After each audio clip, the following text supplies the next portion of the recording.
It's your friendly neighborhood Bibliothecary Morgan here. We're exploring the world of Faerûn by reading the in-game Codex entries for Baldur's Gate 3. Today we're going to be reading the True and Impossible Adventures of Tenebrux Morrow. So without further ado, grab your cuppa, make yourself comfortable, and let's start reading. The True and Impossible Adventures of Tenebrux Morrow. Volume 1. An excerpt from The True and Impossible Adventures of Tenebrux Morrow, a pulp serial following the real-life exploits of an interplanar ship's captain. The real Captain Morrow is known never to have left her native Waterdeep and emerges from her rooms at the yawning portal only to exchange scrawled manuscripts for fresh meals and ink. His red dragon thus dispatched, the knight had no choice but to leap for my ship, crashing to the new bride's deck even as his mount was swallowed by the eerie gloom of the astral plane's shifting tides. Faithful Norls was upon him instantaneously, clawing and biting, alas in vain. Astral projection thwarts even the fury of a tabaxi cabin boy, and the treacherous Githyanki only laughed as Noel's formless blows passed harmlessly through him. The knight's silver sword came about in an arc that missed Noel's entirely, but neatly clipped the spiritual cord anchoring the tabaxi's stalwart soul to the plane.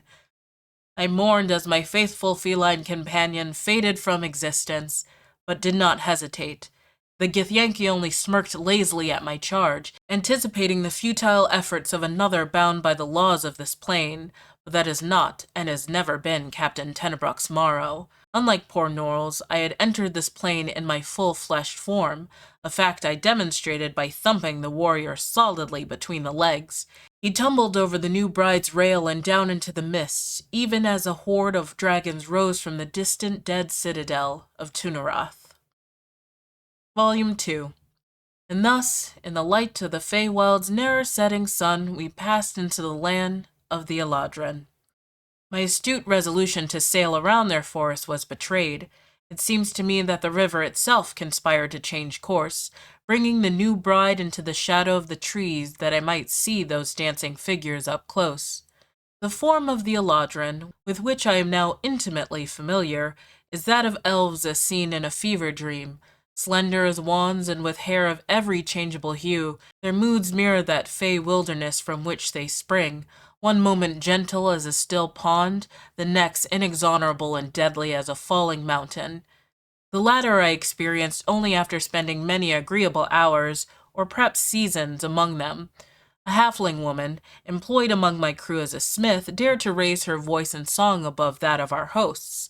The depth of the insult became clear as the force fell into silence, and it was only quick thinking on my part that delivered a compromise. When we left, it was without our smith, and the only sound was the solitary ring of her hammer as she endeavored to forge a blade that would sing for the Eladrin more sweetly than she. It has been some centuries since. I hope she has succeeded by now. Volume 3. Much is made of Baruvia's gloomy climate. It is said the mists there confuse the mind and torment the soul, binding travelers in a grip of such despair that escape is impossible to contemplate. As the new bride parted that heavy fog, I confess that I felt no such malaise beyond the onset of a rather stuffy nose. The same, I fear, could not be said of my crew. Among those who had not already cast themselves overboard, the gibbering and weeping became such that I was forced to bind them to the mast entire, and navigate my fair bride alone. I went in search of that plane's dark master, having been informed that even my ship could not breach the planar boundaries without permission. And so I probed the mists, defiant at the helm and belting out a lively chanting of my own composition. The invitation did not long go unanswered. He appeared like the passing of a shadow overhead, sudden and terrifying, or certainly that was his intention. But once the mutual assurances of destruction were dispensed with, we found in one another kindred spirits, and fell into conversing in earnest. At length, a price for my passage was agreed.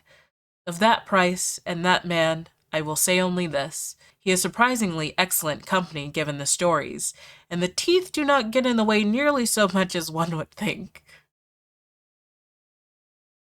Volume 4. It is quite a feeling to fall forever. Of course, fall does not exactly describe it, nor indeed does fly. Each patch of sky in the elemental plane of air is bound by no laws but its own, rendering petty attempts at direction or definition meaningless. It is exactly this ferocious freedom that makes a plunge through the eternal blue the only way I've learned to truly relax. You seem distracted, observed Arulus, shouting to be heard over the howling wind. That the goblin could so easily pierce my inscrutable facade was no surprise to me, for she is a sage of considerable wisdom, and a lifelong friend to boot. I am, I acknowledged, expertly adjusting my posture to avoid a drifting Aarakocra nest. Lord Primus was forewarned of my contract to infiltrate his mind palace. I had to leave my entire crew on Macanus just to escape alive. I could sense her frown beneath the bleached bone skull that eternally obscured her face.